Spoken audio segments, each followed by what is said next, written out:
Everybody thought Julian McMahon had life on cheat mode, prime minister father, red carpet charisma, and the kind of sculpted looks that made casting directors whisper, "Future 007. So how did a man born into power, fame, and privilege end up waging a private fight that not even Hollywood's rumor mill detected? Keep watching, because the story of Julian's meteoric rise and silent fall will twist through secret auditions, headline-grabbing romances, a mother's couture scandal, and a goodbye no one saw coming. Julian Dannii William McMahon entered the world on July 27, 1968 as the only son of Australia's sitting treasurer, soon-to-be Prime Minister, Sir William McMahon. Power quarters were his playground. Parliament House staff remembered a cherubic boy darting between cabinet rooms while policy was debated overhead. Yet the family's most viral moment arrived not from politics, but fashion. When Lady Sonia McMahon accompanied her husband to a White House dinner in 1971, her white evening dress carved daring slits up both sides. American tabloids dubbed it the gown that stole Nixon's spotlight, cementing the McMahons as pop culture fodder long before Julian read a single line of dialogue. By his teens, Julian tried law at the University of Sydney, but ditched textbooks for Levi's commercials and runway gigs, trading parliamentary marble for flashbulbs and jeans ads. Modeling wasn't a rebellion, it was a rehearsal for cameras that would follow him the rest of his life.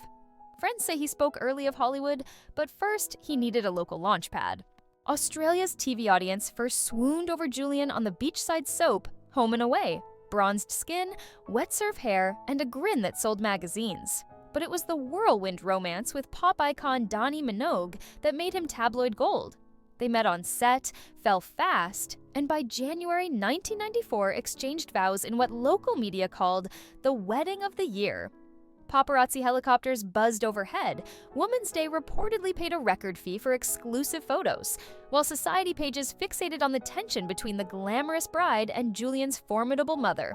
Rumors, never confirmed, claimed Lady Sonia disapproved, fueling columns that still rank the McMahon-Minogue nuptials among Australia's most dramatic celebrity unions. 18 months later, the fairy tale crashed. Friends cited schedule clashes. Gossip hinted at family friction and jealousy over rising fame. Whatever the truth, the split nudged Julian toward Los Angeles, a city where he could reinvent himself without his surname echoing through every headline. But that was only the first reinvention.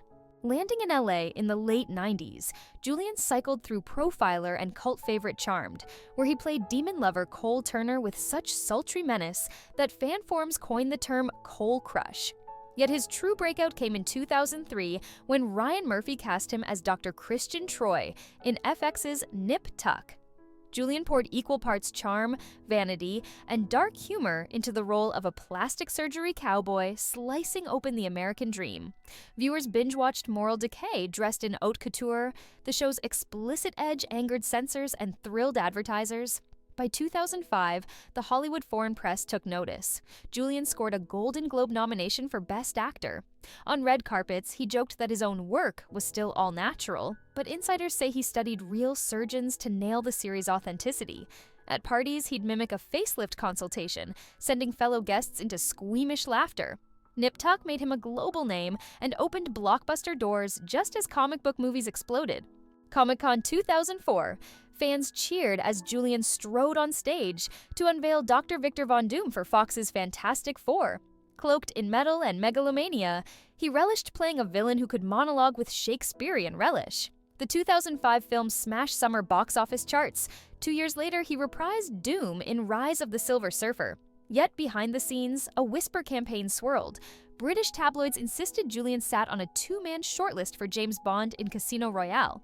He admitted coyly that producers had indeed made calls, but the role ultimately crowned Daniel Craig. To this day, message boards spin alternate timelines of a McMahon Bond era. Some argue his suave menace would have modernized 007 sooner. Julian remained graceful, joking that playing Doom scratched the same world domination itch. Still, the what-if lingers, adding an irresistible layer to his mythos. Fast forward to 2020. Julian headlines CBS's FBI Most Wanted as Supervisory Special Agent Jess LaCroix. Stoic, principled, every inch the hero. Ratings soared, yet by early 2022, he shocked viewers by requesting a graceful exit after 43 episodes. Officially, it was creative exploration. Unofficially, eagle-eyed fans spotted stark weight loss at a March 2025 XSW premiere for his indie thriller, The Surfer. Online chatter wondered if stress or illness was taking its toll, but Julian remained tight-lipped, deflecting questions with trademark charm. Away from cameras, he amplified work with cancer research fundraisers, walking red carpets for stand-up to cancer galas, actions that, in hindsight, were breadcrumbs to a battle he never publicized. He also championed wilderness preservation projects in Australia, a cause rooted in childhood holidays spent camping along the New South Wales coast. But the public had no idea just how personal those fundraisers were. July 2, 2025, Clearwater, Florida. At a private hospice facility overlooking the Gulf, Julian passed peacefully, according to wife Kelly's statement. Within minutes, Deadline published the news. Hollywood woke up to disbelief. Co-stars flooded social media. Alyssa Milano called him magic. Io and Grufford remembered pranking him on the Fantastic Four set, and Charmed alumni shared decade-old on-set selfies. Fans echoed a single sentiment: no one knew he was ill.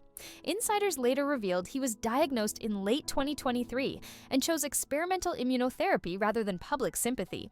He continued filming The Residence between treatments, telling crew, "The work keeps me upright."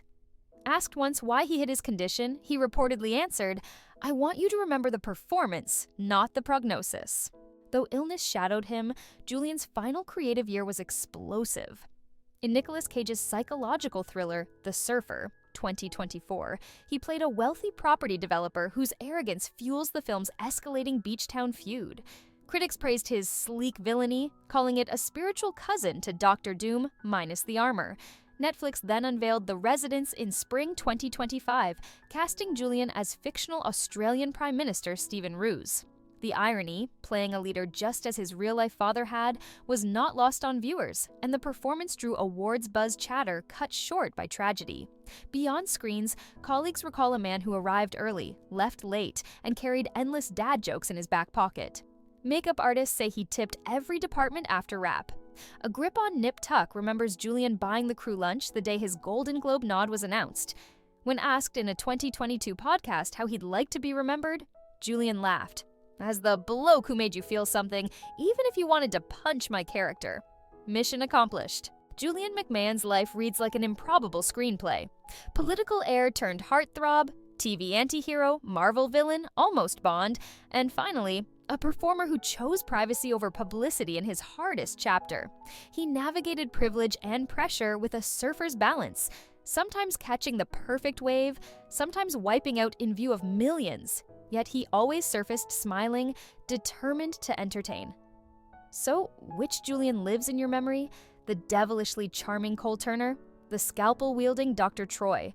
Or the Bond who might have ordered his martini a very different way? Drop your thoughts below and keep celebrating the art he left behind, because as his wife wrote, that was his deepest wish.